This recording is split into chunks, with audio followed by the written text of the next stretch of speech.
창세기에는 형제들의 그런 이야기가 참 많이 나옵니다. 우리 성도님들도 형제 자매 혹시 있으십니까? 형제 자매가 1명, 2명, 3명 없는 분도 계시고 있는 분도 계시고 그런데요.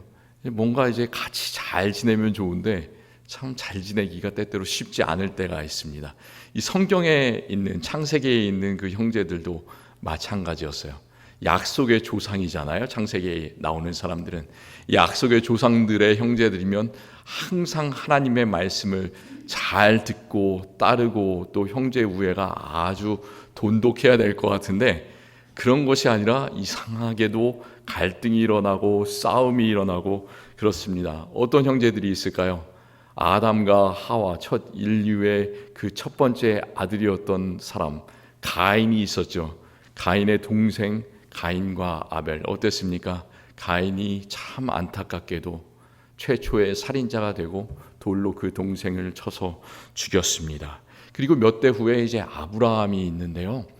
아브라함도 아들이 있었죠. 처음에 아들을 갖지 못하니까 그 첩 하갈을 통해서 아들을 낳게 됐는데 이름이 이스마엘입니다. 그리고 그 얼마 있다가 이제 자기의 부인 사라를 통해서 또 아들을 낳게 되었습니다. 이삭을 낳게 됐죠. 근데 이스마엘과 이삭이 관계가 좋지가 않은 거예요. 이삭이 커 나가니까 이 둘이 이스마엘과 함께 있을 수가 없었습니다. 그러니까 자기 어머니 첩 하갈과 함께 이스마엘은 또 먼 곳으로 떠나가게 됐습니다. 그리고 그 아들이 있었어요. 이제 이삭의 아들 누구였어요? 에서와 야곱. 서로 다르게 생긴 이 쌍둥이 형제가 있었는데 이 쌍둥이 형제도 항상 싸움이 있었습니다. 왜 그랬냐? 이 두 번째 아들 야곱이 계속해서 에서의 첫 번째 아들 된 장자권을 뺏으려고 나는 첫 번째 아들의 대우를 받고 싶다. 그 마음이 계속해서 속에 있었습니다. 그래서 계속해서 형을 이렇게 공격하고 또 그런 일들이 일어났습니다.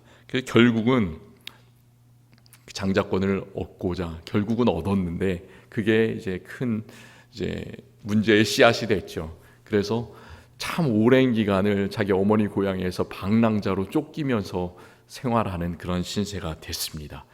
그렇다면 이제 그 아들 야곱의 아들들은 뭔가 그 아버지로부터 배웠다면 잘 형제간의 우애가 돈독해야 될 것 같은데 그렇지가 않았죠. 야곱이 몇 명의 아들들을 얻었습니까? 12명의 아들을 4명의 아내로부터 얻었어요. 그래가지고 12명의 아들 다 똑같이 좋아하면 참 좋을 텐데 11번째 아들 요셉을 더 좋아했습니다. 그래서 어떻게 했냐면 이 아들에게는 특별히 여러 가지 색깔로 물을 들인 채색 옷을 입히고 그것 때문에 이제 그 형제들은 그 형 10명이 참 이 요셉을 미워하게 됐습니다. 이 요셉을 질투하고 이렇게 미워하는 것이 그 아버지 야곱이 요셉만 좋아해서 그랬을까요? 그러지는 않아요. 성경을 잘 읽어보면 왜 이 아들을 미워했을까? 요셉을 미워했을까? 그것을 알 수 있는데요. 그 이유는 뭐냐면 이 사람이 요셉이 바로 꿈꾸는 자였기 때문입니다. 꿈꾸는 자. 요셉의 이야기가 어떻게 나오냐면 10명의 형제들이 이렇게 그 요셉의 10명의 형들이 먼 곳으로 나가서 양을 치기 시작했습니다. 양 칠 때 옛날에는 이제 뭐 하루 이틀 만에 돌아오는 것이 아니라 먼 곳에 나가서 이 목초지에서 양을 치고 한참을 그곳에 머물러 있었습니다. 그러니까 그 아버지 야곱이 이 10명의 형들이 걱정이 돼가지고 11번째인 요셉에게 이제 명령을 내리는 거죠. 너 이렇게 나가서 형들이 잘 있는지 그리고 양떼들이 잘 있는지 보고 와라 이렇게 명령을 내렸습니다. 요셉이 순종해서 가니까 그 요셉을 멀리서 이 형들이 보고 마음에 악한 생각이 들었습니다. 가까이 오는 것을 보고 죽여야 되겠다 이렇게 작정하고 이렇게 말을 했습니다. 어떻게 말을 했어요? 서로 이렇게 말을 하는데 꿈꾸는 자가 오는도다. 요셉이 꿈을 꾸면 그게 좋은 건가요? 나쁜 건가요? 꿈꾸는 자가 오는 곳에는 어떤 일이 생깁니까? 하나님의 꿈을 꾸는 자가 있는 곳에는 어떤 일이 생겨야 돼요? 하나님의 말씀이 선포되고 예수 그리스도의 복음이 전파되고 꿈꾸는 자가 있는 곳에는 옛날에 있었던 것과 다른 하나님의 새로운 변화가 일어나는 것, 그것이 바로 꿈꾸는 자도. 요엘서에도 그런 말씀이 있지 않습니까? 하나님께서 젊은 자에게, 늙은 자에게, 모든 사람에게 성령을 베풀어 주실 때 모든 사람이 꿈을 꾸는 놀라운 역사가 일어납니다. 그게 바로 성령의 역사입니다. 그런데 어떻습니까? 하나님께서 예수 그리스도를 보내주셨는데도 그 인간을 구원하기 위해서, 우리를 구원하기 위해서 오신 예수 그리스도, 유대인들이 배척하고 십자가에 못 박았던 것처럼 꿈꾸는 자는 항상 고난을 당해요. 왜 그러냐? 사람들은 대부분의 경우에 항상 자기가 있는 지위를 유지하려고 합니다. 그러기 위해서는 꿈꾸는 자가 없어야 되는 거예요. 항상 자기 자리를 유지하기 위해서 노력하는 것, 그것이 바로 우리들의 모습입니다. 이 꿈꾸는 자를 배척하는 사람들은 심지어 예수님께서 다시 오신다는 그런 약속도 받아들이지 않으려고 했습니다. 뭐라고 얘기를 하느냐? 베드로에서 이런 말씀이 기록되어 있는데, 이르되 주께서 강림하신다는 약속이 어디 있느냐? 조상들이 잔 후로부터 만물이 처음 창조될 때와 같이 그냥 있다. 이런 얘기를 보통 사람들은, 세상에 있는 사람들은 하고 있습니다. 그러니까 세상이 안 바뀌면 좋겠다. 나는 지금까지 있는 그냥 살아가는 대로 살아갔으면 좋겠다. 나는 변화가 싫다. 이렇게 외치는 것이 그냥 보통 사람들의, 세상 사람들의 모습입니다. 예수님을 미워했던 유대인들 뿐만이 아니라 요셉을 미워했던 10명의 형제들 뿐만이 아니라 바로 이 모습은, 이렇게 외치는 것은 바로 우리들의 자화상이다. 이것을 우리는 잘 알아야 됩니다. 예수님께서는 우리 속에 어떤 마음이 있는지를 이렇게 여러 가지 죄의 목록을 말씀하시면서 지적을 하고 계시는데요. 속에서 곧 사람의 마음에서 나오는 것은 악한 생각, 곧 음란과 도둑질과 살인과 간음과 탐욕과 속임과 음탕과 질투와 비방과 교만과 우매함이다. 이 모든 것들이 다 속에서 나와서 사람을 더럽게 하느니라. 예수님께서 이렇게 말씀을 하셨어요. 술 취하지 말라. 이는 방탕한 것이니 곧 무엇으로 우리가 충만함을 받아야 됩니까? 성령의 충만함을 받으라. 이렇게 사도 바울이 이 에베소 교인들에게 소리를 치지 않습니까? 그게 바로 에베소 교인들만을 향해서 소리치는 것이 아니라 에베소에 얼마나 많은 우상들이 있었습니까? 우리의 마음속에 참 많은 죄악과 우상들을 가지고 살아가는 바로 우리들을 향한 외침이 바로 성령의 충만함을 받으라는 명령입니다. 예수님께서 여기서 참 많은 죄의 목록들을 하나하나 이렇게 열거하시면서 말씀을 하시는데요. 여기서 잘 보면 음란은 자기 자신에게 죄를 짓는 거지만 다른 모든 죄악의 목록들을 보면 그게 뭐냐? 다 자기 자신의 지금 현재 있는 위치를 유지하기 위해서 다른 사람들을 무시하고 깎아내리고 꿈꾸는 자를 멀리하는 그런 죄악의 목록들입니다. 얼마나 우리가 형제들과 우리 옆에 있는 이웃들을 깎아내리는 그런 악의 뿌리가 깊은지를 요셉과 요셉의 형제의 관계를 통해서 우리가 바라볼 수가 있습니다. 요셉의 이야기는 창세기에서 참 중요한 부분을 차지합니다. 창세기가 50장으로 되어 있고요. 요셉의 이야기는 창세기 37장부터 50장까지 14장에 걸쳐서 계속해서 요셉이 주인공인 이야기를 계속하고 있습니다. 그러니까 어떻게 보면 창세기에서 제일 중요한 얘기는 하나님께서 세상을 창조하셨다, 천지를 창조하셨다는 얘기지만 그 뒤에 있는 믿음의 조상들의 이야기에서는 요셉의 이야기가 가장 중요한 부분인 거예요. 요셉 이야기를 우리가 성경에서 읽다 보면 13장, 14장 되는 거, 그거 한 1시간 반 정도면 우리가 충분히 읽을 수가 있습니다. 그런데 요셉의 그 인생의 이야기는 1시간 반짜리 그런 이야기로 요약될 수 있는 그런 짧은 이야기가 아니에요. 요셉이 17살의 젊은 나이에 애굽으로 끌려갑니다. 노예로 그 형제들의 모함에 의해서. 원래는 죽이려고 했는데 몇몇 형제들이 죽이기를 싫어하니까 그냥 노예 상인에게 노예로 팔아먹는 거죠. 그래서 애굽으로 자기도 모르게 그렇게 끌려갔습니다. 그래서 그가 몇 살에 죽었냐면 110살에 죽었어요. 그러니까 93년간을 이 애굽 땅에서 지냈는데, 이 사람은 얼마나 슬펐냐면 이제 히브리 사람으로서, 이스라엘 사람으로서 정체성을 가지고 살아가는 것이 아니라 애굽 사람으로서 정체성을 가지고 살아갔습니다. 그 93년간의 긴 고난의 세월이 그 1시간 반짜리 13장, 14장 되는 그 구절에 이렇게 축약되어 있습니다. 그 요셉이 참고 견딘 시간이 얼마나 길었을까? 내가 이 세상에서 살아가면서 참고 견디는 그 고난이 얼마나 긴가를 한번 비교하면서 생각을 해봤으면 참 좋겠습니다. 요셉이 애굽 왕 바로의 꿈을 해몽하고 애굽의 총리 대신이 된 것이 30살이에요. 그러니까 이 사람은 17살에 끌려와서 13년 동안을 감옥에서, 그리고 노예로서 옥살이를 하면서 또 노예로서 생활을 했습니다.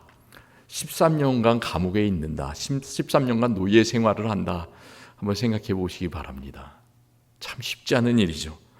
그리고 그 애굽에 끌려와서 13년간을 노예와 죄수로서 보냈고, 총리가 된 다음에 그 이름을 이제 바꾸게 됐습니다. 자기가 원해서 이름을 바꾼 것이 아니라 애굽식으로 어쩔 수 없이 이름이 바뀌게 된 거죠. 원래는 요셉이었는데 이름이 사부앗 바네아, 그 애굽 이름으로 바뀌었습니다. 그리고 이방신을 섬기는 제사장 딸의 그를 아내로 얻어서 이제 2명의 아들을 낳습니다. 이 사람은 이제는 이스라엘 사람이 아니라 애굽 사람이 돼버린 거예요. 그리고 또 약 10년이 지나서 이제 그를 죽도록 미워했던 형제들이 애굽 땅에 곡식을 사러 요셉 앞에 찾아옵니다. 요셉이 그러니까 형제들을 다시 만난 게 몇 년 만이냐면 약 23년 만에 그 죽도록 그를 미워했던 형제들을 다시 만났습니다. 그리고 흉년으로 말라가는 그 가나안 땅을 피해서 총리 요셉은 아버지 야곱, 그리고 또 그 10명의 형들, 그리고 1명의 동생, 11명의 그 형제들과 그의 모든 그 자녀들, 그래서 총 70명이 다 이 애굽 땅으로 내려와서 살게 되었습니다. 아버지 야곱이 그때 나이가 130살이었는데요. 17년을 그 애굽 땅에서 더 살다가 147세에 생을 마감하게 됩니다. 제가 이렇게 여러 가지 숫자들, 요셉에 관련된 횟수 이렇게 많이 말씀을 드리는 것은 요셉이 애굽으로 끌려가서 보낸 그 고난의 시간이 참 오랜 시간이었다라는 것을 강조하기 위해서 여러 가지 숫자를 말씀을 드렸습니다. 아버지 야곱이 죽었을 때 그 나이가, 요셉의 나이가 약 57세였어요. 그러니까 17살에 끌려와서 이제는 40년이 흘렀을 때 바로 만들어지는 이야기가 뭐냐면 바로 우리가 읽은 창세기 50장의 이야기예요. 40년이 지난 다음의 이야기. 40년이 지나면 어떤 일이 생기겠습니까? 우리나라 속담에 그런 얘기가 있잖아요. 10년이 지나면 뭐가 변한다고 합니까? 10년이면 강산도 변한다. 산도 변하고 물도 변하고 지형이 다 바뀌는데 40년이면 강산이 4번이나 바뀌는 아주 긴 오랜 기간입니다. 여기서 40년 미국에 사신 분 계십니까? 몇 분이 40년을 사신 걸로 제가 알고 있어요. 참 이 미국에서 살아가는 삶이 쉽지가 않습니다. 저도 그냥 눈 깜짝할 사이에 이 미국 생활을 한 것 같은데 벌써 이제 계산해 보니까 14년이 흘러갔습니다. 금년 여름에 제가 오래간만에 한국에 가서 여러 목사님들도 뵙고 또 오래간만에 가족들도 만나고 친척들도 만나서 좋은 시간을 보내니까 참 진짜 좋았습니다. 그런데 마음 한쪽 편에는 즐거운 생각이 드는데 다른 한쪽 편에는 어떤 생각이 드는지 아세요? 아마 우리 성도님들도 그런 생각이 들지 모르겠는데요. 야, 나는 더 이상 한국에서는 살아갈 수가 없겠구나. 뭔가 이질감이 마음속에서 느껴지는 거예요. 참 복잡하게 흘러가는 그 한국의 삶이 참 답답하고, 야, 나는 여기 문화하고는 이제 맞지 않는구나. 그런 생각이 들었습니다. 내가 원해서 미국에 와서 이렇게 삶을 살아가는데도 그런 생각이 드는데 자기도 모르게 형들에 의해서 17살에 언어도 모르고 그쪽 문화도 모르고 아무것도 모르고 끌려와서 그곳에서 살아간 그 요셉의 인생, 얼마나 힘든 그런 인생이었겠습니까?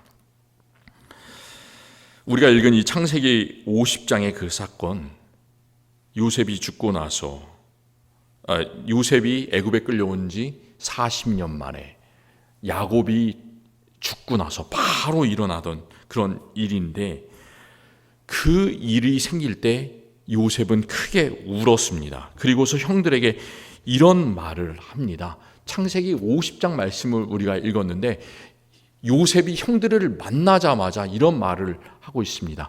당신들이 나를 이곳에 팔았다고 해서 근심하지 마소서, 한탄하지 마소서. 하나님이 생명을 구원하시려고 나를 당신들보다 먼저 보내셨나이다. 이 말은 어떤 말이냐면, 내가 너희를 용서합니다. 형제들을 용서합니다. 나는 잘 용서할지 몰라도 하나님의 계획은 내가 생각하는 것보다 훨씬 더 큽니다. 이런 말이에요. 이 말 속에는 자기의 용서의 그런 뜻이 다 담겨 있습니다. 그 모든 일어나는 상황들을 40년 동안 있었던, 이때는 27년이 지났을 그런 때였는데요. 그 27년 동안에 있었던 그 서름과 모든 한들을 자기는 다 믿음으로 받아들였는데 형들은 그러지 못한 거예요. 이제 애굽에 온 가족 친척이 내려온 지 17년이 지나서 아버지 야곱이 죽었을 때 일어난 일이 바로 우리가 읽었었던 창세기 50장의 사건입니다. 이제 아버지 야곱이 죽으니까 어떻게 형제들이 걱정을 하냐면 이런 걱정을 해요.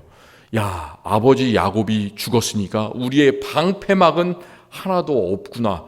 지금까지 우리에게 쌓아놓았던 모든 서름을 이제 다 우리에게 쏟아 붓겠구나. 리벤지를 하겠구나. 복수를 하겠구나.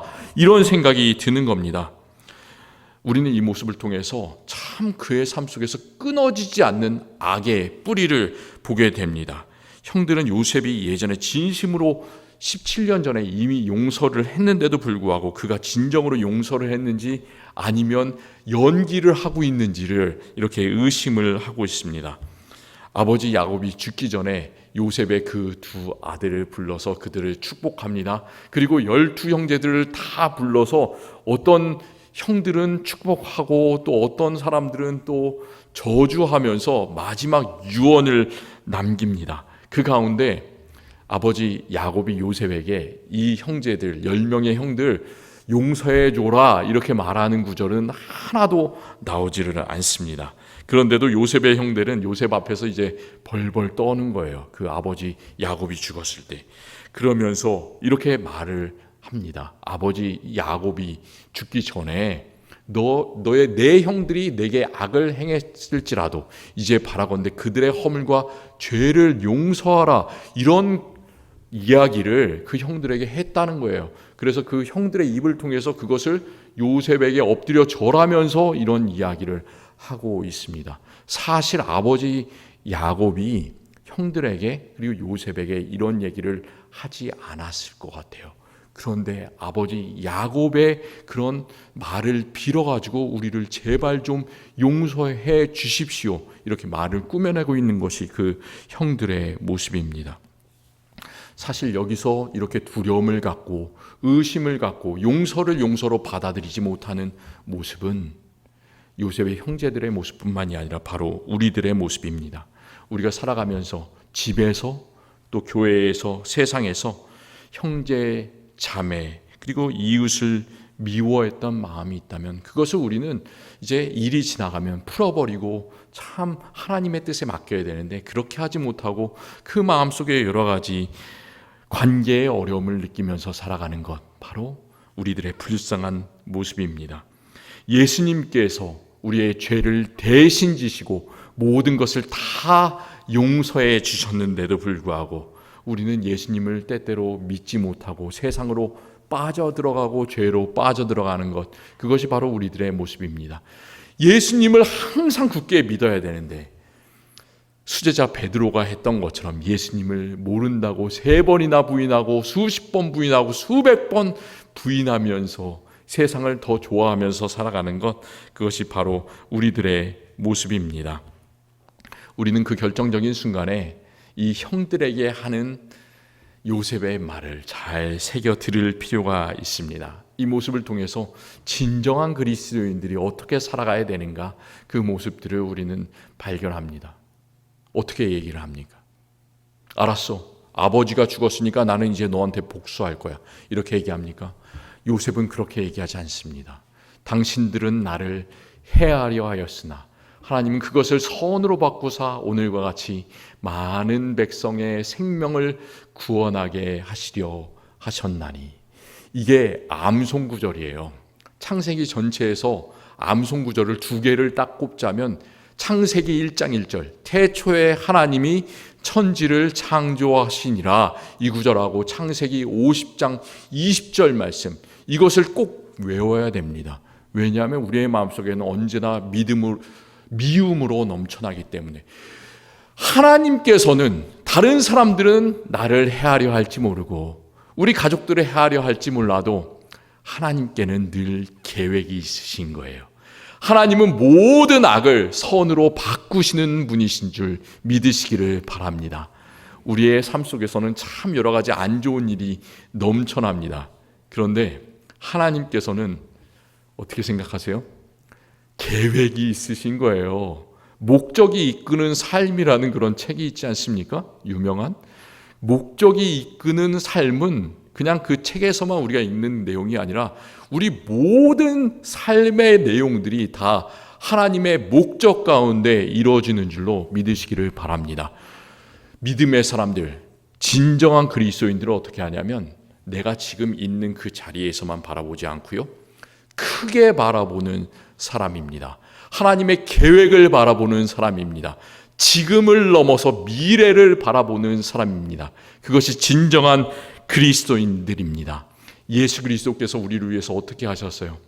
예수님께서는 그 모든 모함들과 손가락질, 그 모든 것들 개의치 않으시고 십자가의 길 묵묵히 걸어가셨습니다. 그리고 우리를 위해서 물과 피와 모든 것들을 주시고 십자가에 못 박혀 죽으셨습니다. 우리는 때때로는 죽는 게 사는 길이에요. 그래서 때때로 우리 자신을 내보이고 싶고 때때로는 복수하고 싶고 그럴 때라도 용납하고 용서하시는 우리 성도님들이 되시기를 바랍니다. 이 요셉과 같은 그런 마음들을 가지시기를 바랍니다. 우리가 참 오랜 시간을 이 세상에서 살아가면서 때때로 요셉이 가졌던 것 같은 오랜 세월의 고난들, 97년간을 93년간을 애굽에서 살아가면서 그 얼마나 많은 마음속에 응어리들이 있었겠습니까?